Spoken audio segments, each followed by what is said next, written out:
Welcome to Scuffed Hammer. I'm Scuffed, and today we'll be going over how a short exercise in indulging my OCD led to what I would consider to be some of the best gaming boards you could possibly make for Warhammer tabletop gaming. Or at least, it was the best I could think of. So my goal in designing these boards was to design a board that you could reasonably transport with one or two people and that allowed you to play all of the deployment options for Leviathan and most of the options for Prior Nexus. Prior Nexus has some absolutely insane deployments, and hats off to whoever decides to make a board that can do all of those. But today I thought I would just simplify it and keep it to what's available in Leviathan, especially considering how all of the deployment options in Leviathan do show up in Prior Nexus, with the caveat that sweeping engagement for Prior Nexus is quite different than in Leviathan. However, the general vibe is close enough.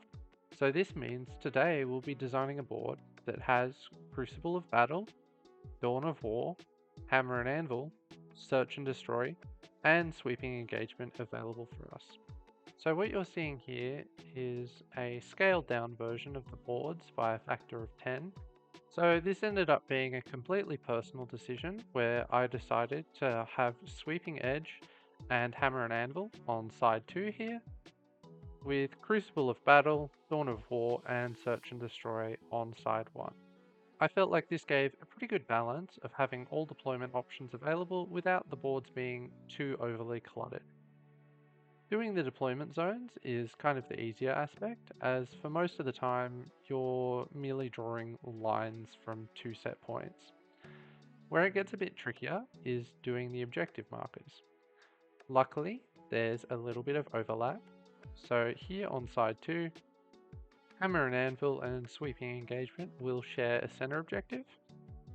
Over on side 1 here we get to reuse a bit more of our objective markers, with both Crucible of Battle, Dawn of War, and Search and Destroy all sharing the center objective. Then we also have Search and Destroy and Crucible of Battle sharing their two home objective markers, which does make things a little bit easier. So for tools, regardless of what material you select your board to be made out of, you'll need some tape measures, possibly multiple, something that you can use to cut the boards. Here I used a jigsaw, but you could also use a handsaw if you were so inclined. Then you'll need something to mark the lines with. I've got just a regular 2B pencil here, along with a mechanical pencil that didn't see too much use. And for finally making the lines is a packet of electrical tape.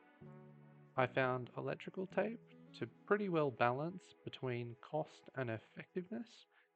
It's much cheaper and more durable, of course, than masking tape, along with giving me a little bit more variety in colors. And in the end, I treat the electrical tape as being a consumable item.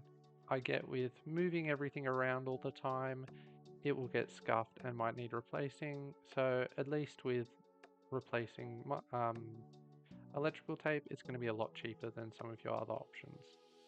I used some spirit levels just to help me draw straight lines, but that isn't mandatory. Along with something that should be mandatory, earmuffs and a respirator or mask anytime you're cutting MDF or plywood. You don't want to be breathing that in, trust me, I've been there. And we're just about to start cutting and I realize that I've made a rookie error. I haven't clamped anything down. While you can have the method of Jesus take the wheel and just hold on to something that you're cutting, it is much safer to clamp onto things. As you'll see, even with my clamp, it does move around quite a lot. This is because I'm only using one. Is this all the clamps I had, or was I being lazy? I'll let you decide that. I would recommend, if you're using a jigsaw, choose a more aggressively toothed blade. As the first board I made, I cut with a fine-tooth blade that turns out probably wasn't the best choice. It took me way longer to cut through everything and the lines were less consistent, purely because it was designed more for finer detail work. cutting the length, you'll have to be a little bit cautious to hold on, as unsupported, the end bit will just fall off. While this may potentially be dangerous, it's also not very aesthetically pleasing because if it cracks off, you'll get chips in the end of your board and it won't be a clean cut. So hold on as best you can and the cut should remain nice and smooth. As for the material, I was tossing up between plywood and melamine. Really, in the end, it came down to plywood being a little bit cheaper, but there was a higher risk of it warping, and I wanted something a little bit sturdier, and the melamine offered that. It's much thicker, much heavier, slightly more expensive, but I felt like it gave more of a stable base no matter what you put on it. So the original dimensions are 16 millimeters in thickness, 2400 millimeters in length, and 1200 millimeters in width. I'll also convert that to inches on the screen now. So to get the boards to the correct base size, I then had to mark out 9 inches from the end of the board, 39 inches to be the center, 69 to be the end of deployment, and then another 9 inches, which is, quick pause for math, 78 inches. With the width, of course, being 40 inches. I think my greatest pain in this entire project, being a metric lover myself, it was quite painful to have to measure things using inches. Another feature, which you might have noticed me draw but not mention until now, is the inclusion of some extra spaces on both sides of the board, one with an X on it, as you might have noticed. And the reason I added this extra space is because when I play Warhammer, I noticed that a lot of the times people end up putting their destroyed or deep strike models wherever there's room. So this might be on side tables, anything that's nearby where you can put your models, and also snacks will eventually find their way onto the board. And ideally, I wanted to create something that could allow me to have some room for my snacks and deep strike models in view of my opponent so they don't forget they're there, as I think we've all experienced the joys of having someone declare deep strike or strategic reserve at the start of a game and then forgetting they exist because they're out of sight and you physically can't see them. So for this reason, I had one side of the board being the blue zone, as you'll notice later, and this is where you'll place any models that haven't been deployed yet or are yet to be deployed in Deep Strike. And then the red side here, denoted by the X, will be where you can place any snacks, rules, spare dice, or destroyed models. There's a little bit more leeway here as you're not hiding any models by placing snacks in front of them. They're already destroyed, no one cares. Electrical tape can be quite elastic, so I liked to try and remove some of the tension from the line so that it's not stretched out too far. It just allows me to be a little bit more accurate with my placement so that I'm not working at the limits of the tape. Okay, now we have the most important areas, i.e. where the dead models and snacks go. Time to move on to the less exciting. As a mental rubric, I decided to make all of the angled lines to be marked via blue tape, all of the right angled lines, so the horizontal and straight verticals, to be black tape, and then the special deployment, search and destroy, I originally made as white tape. However, after some feedback from friends, in later boards I switched this to be a yellow stripy tape. I originally thought white was cleaner, but it's a little bit hard to see, so ended up going with that.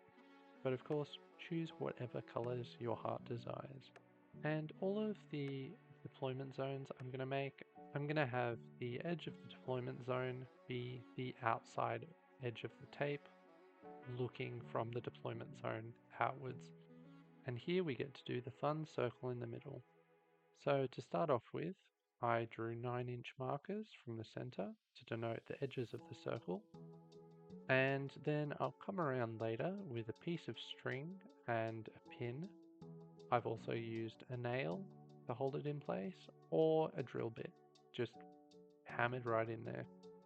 Then you'll be able to use the piece of string and a pencil to trace as close as you can get to perfect circle. With enough trial and error, I was able to get a piece of string to be exactly 9 inches long, taking into account the pencil, but I'm sure this could have been done a much easier way. I know there's tools that you get with math sets when you're a kid, with an abacus, no, not an abacus, with a stencil and those line things, or whatever those things are called. It's got the pointy bit on one side that you stab yourself with, and then on the other side you can put a pencil in it, and you kind of like open up angle, like this thing, yeah, one of those. If you had a big one of those, that would be absolutely perfect. Now time to place the objective markers, and for these I decided just a quick square of electrical tape would denote where to place them, and then you could always place paint pots, is a favorite in our friend group, or flight stands on top of these markers to denote which ones you're actively playing with. So to do this, I first made some marks just with pencil to denote where I would place these, and then went over with tape. In spaces where objective markers will be shared, I placed multiple squares next to each other. You'll see in the center here I have a bit of a bastardized French flag going on, just so I could get all three options visible there. Oh my god, look, it's a Necron player. Once the boards have been cut up, they're generally not too hard to move. As you can see here, I'm able to flip it all by myself with not too much struggle. Now with the uncut boards, I wouldn't recommend moving them by yourself. Generally, it's much easier with two people. However, with high enough grip strength and low enough IQ, you can manage to move them by yourself.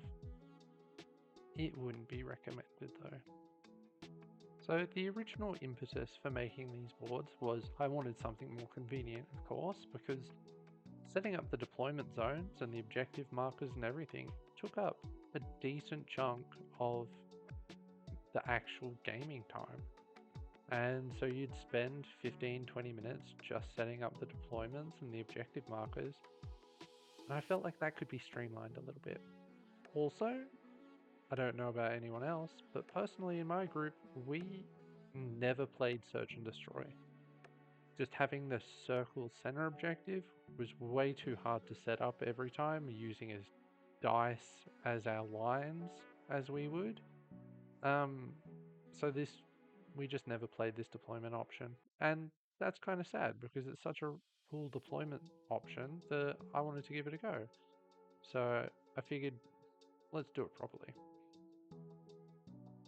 Now, a final step you can do if you don't want to end up getting cut by your boards in transport is adding some edging to them. Because edging isn't just something that gooners like to do, it can also prevent you from unnecessarily cutting yourself. Here I've just got some iron-on edging from Bunnings. Now for instructions for your edging of choice, I would recommend following the manufacturer's guide. However, this edging is iron-on, so I stuck it in place with some tape just to get the general outline, then held it there with my hand as I went along with an iron to glue it in place. Now, pro tip here, make sure to stand directly above the tape so that you can see which parts of the glue have melted. This also gives you the fun side effect of inhaling lots of glue fumes that will drift upwards as you heat the edging. I had a headache all night after doing this. Be more cautious and make sure to do it in a well ventilated area. Don't be like me. Once you've ironed it across and smoothed out the bumps, you can just come along with a safety knife, hobby knife, razor, whatever you decide to call it, and cut the excess off. Now this is probably one part of the job that I'm least happy with, as I found it quite difficult to get an even cut. Maybe it's because I was using too fine of a hobby knife, and just a standard box cutter probably would have been better, to be honest. But I didn't think of that at the time, and hindsight is 2020. In total, I've made 6 of these boards, and they've held up pretty well. Originally I only made 2, but with our local group expanding a little bit, we could always use the extra boards. Here's a little display of what it might look like with everything set up. Fruit being there, of course, because of the 6-up save. And we've got the board decked out a little bit with some 3D printed terrain. It's good, but it's not the best suited for making those tall kind of ledges that you can place things on, so I'll be looking to design some terrain in a later video that I'll put up for everyone to be able to use as well. Just because, being a Tau player, I love putting my stealth suits right up the top there. But that's the end of the video. I hope you enjoyed it. This video took way longer to make than I expected, so I'll throw it back to you and see you next week, Hammer. Catch ya.